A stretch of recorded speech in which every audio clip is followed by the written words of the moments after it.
حضرت انس بن مالک رضی اللہ تعالی عنہ سے روایت ہے، رسول اللہ صلی اللہ علیہ وسلم ایک جوان کے پاس اس کے آخری وقت میں جب وہ اس دنیا سے رخصت ہو رہا تھا تشریف لے گئے۔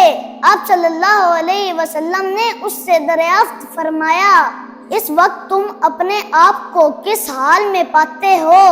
اس نے عرض کیا، یا رسول اللہ صلی اللہ علیہ وسلم، میرا حال یہ ہے کہ میں اللہ سے رحمت کی امید بھی رکھتا ہوں اور اسی کے ساتھ گناہوں کی سزا اور عذاب کا ڈر بھی ہے۔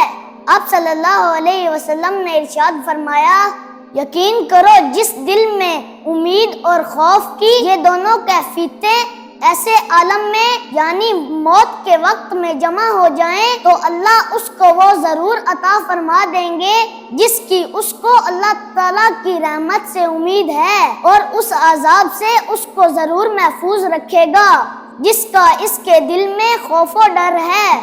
بے شک اللہ کے رحم و کرم کی امید اور اللہ کے خوف اور اس کے عذاب اور اس کی پکڑ سے ڈرنا ہی نجات کی کنجی ہے۔ یہ دونوں کیفیات جس انسان کے اندر بیک وقت موجود ہوں گی اسے ایک باعمل مسلمان بنائیں گی۔